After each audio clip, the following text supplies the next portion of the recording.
The Crystal Rose Hotel was a palace of glass and light, the kind of place Maria usually only saw in magazines while waiting in line at the grocery store. Tonight, it was packed with the city's wealthiest, men in tuxedos, women dripping with diamonds, waiters gliding past with silver trays of champagne. Maria tugged at the hem of her borrowed black dress. It fit, but not perfectly, the neckline slipped, and the zipper threatened to catch. She didn't own gowns or glittering jewels. She had come for one reason only: work. Her best friend Jenna, who freelanced as an event planner, had begged her to photograph the annual charity dinner, promising, "It's exposure, Maria. The right person sees your photos, and boom, your business takes off." So here she was, a single mom with a second-hand camera bag, pretending she belonged in this world of polished marble and golden chandeliers.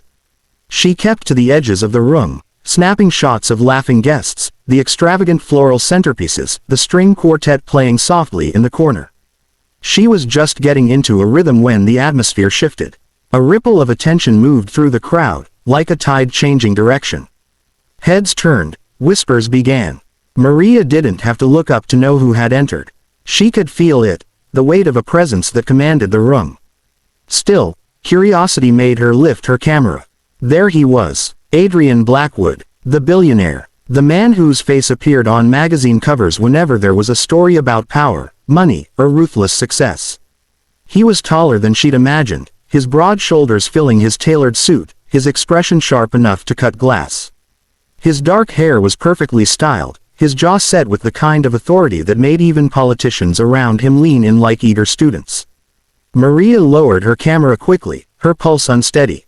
Men like him lived in another universe. She reminded herself she wasn't here to gawk, just to work, take photos, and leave. But then, "Mommy." The word was so soft, at first Maria thought she'd imagined it. She turned, frowning, and froze. A little boy stood a few feet away, dressed in a miniature tuxedo, clutching a well-loved stuffed lion. He had tousled brown hair, wide green eyes, and the most earnest expression Maria had ever seen. And those eyes, they locked onto hers with such certainty it made her chest tighten. "Mommy," he said again, louder this time, his small voice echoing against the marble floor. Maria blinked, startled. "Sweetheart, I..." Before she could finish, the boy broke into a run and threw his arms around her waist. Maria staggered back, her camera nearly slipping from her hand.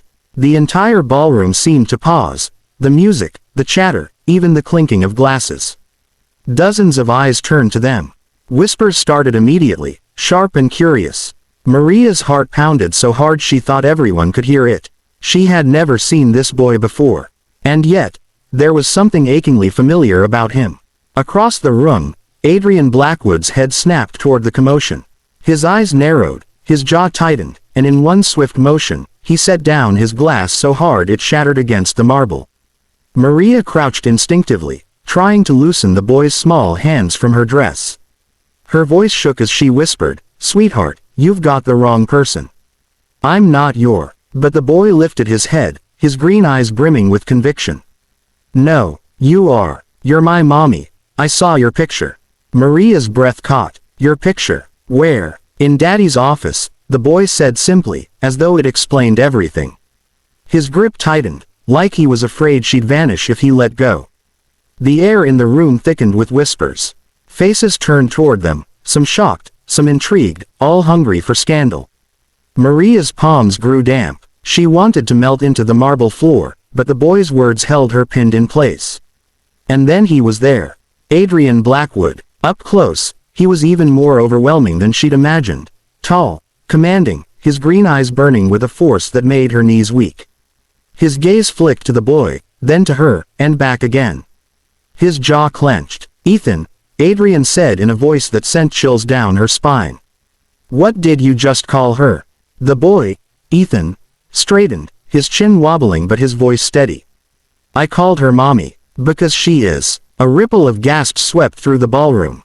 Cameras, real ones, from the press covering the event, turned their lenses toward them. The scandal was unfolding live. Maria's throat closed. She shook her head quickly, words tumbling out in panic.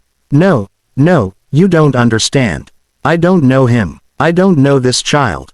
This is a mistake." But Adrian's hand slid into the inner pocket of his jacket. He pulled out something small, crumpled from years of being handled. He unfolded it with slow precision and held it up between them. Maria's breath left her body.